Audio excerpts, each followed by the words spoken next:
que vous avez entendu ce qui se passe à l'est du Congo?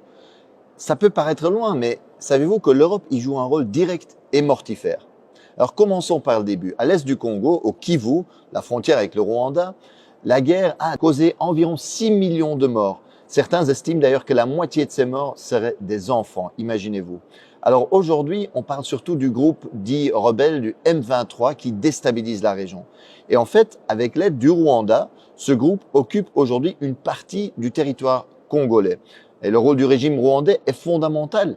Les Nations Unies ont constaté que le Rwanda ne livre pas seulement des armes ou de l'argent, mais a même des soldats sur place. Le secrétaire général des Nations Unies, Antonio Guterres, a d'ailleurs appelé le régime rwandais de Kagame à cesser de soutenir le M23 et à se retirer du territoire de la République démocratique du Congo. Parce qu'il s'agit vraiment en fait d'une violation de la souveraineté du Congo et du droit international. Et que va chercher le régime rwandais en République démocratique du Congo?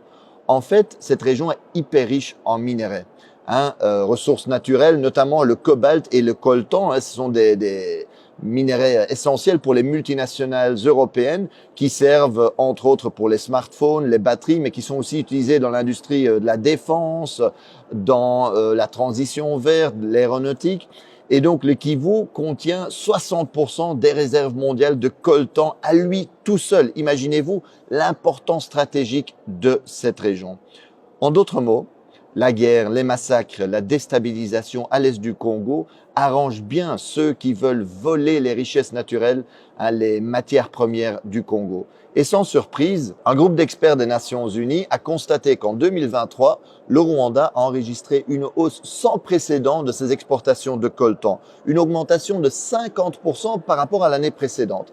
Et chaque mois, par exemple, le M23 fait passer en contrebande 150 tonnes de coltan de la localité congolaise de Rubaya, occupée par eux, vers le Rwanda. C'est un pillage sans équivalent. C'est vraiment incroyable. Et certains qui regardent la carte me demandent, mais Marc, comment est-ce possible qu'un pays relativement petit comme le Rwanda est capable de déstabiliser de manière si durable le Congo, qui est beaucoup plus grand? Le Congo, c'est presque 2/3 de l'Europe, c'est 4 fois la France, 80 fois le territoire de la Belgique.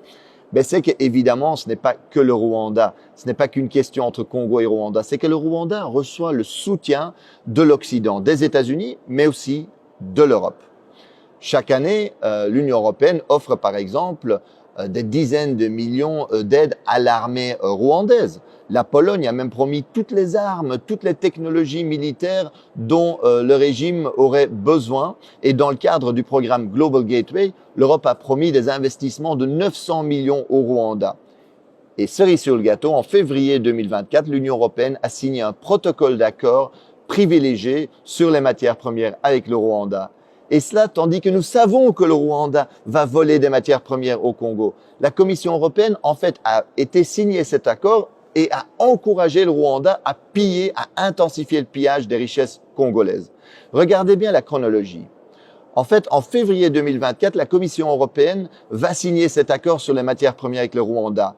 Et à peine 2 mois plus tard, en avril 2024, le M23 occupe la localité de Rubaya, qui représente 15% de la production mondiale de coltan, minerai stratégique. Chaque mois, aujourd'hui, 150 tonnes de coltan passent de là-bas vers le Rwanda, dans les mains, sans doute, de multinationales. Le vol et le pillage, c'est ça l'impérialisme concrètement aujourd'hui.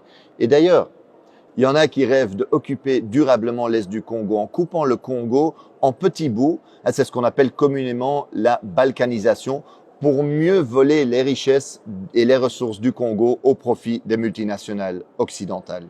Dans le Financial Times, l'expert Jason Stearns est clair. Cette guerre pourrait se terminer relativement rapidement. Il rappelle qu'en 2012, en fait, le M23 avait été battu. Et ce n'était pas seulement à cause de l'action de l'armée congolaise et de ses alliés du Sud, qui avaient battu militairement le M23. C'est aussi parce que les soutiens internationaux du régime rwandais avaient suspendu son financement. Et que donc, eux, ils avaient dit, voilà, à cause du rôle que vous jouez au Congo, on ne va plus vous financer. Barack Obama avait appelé Kagame pour lui dire d'arrêter le M23.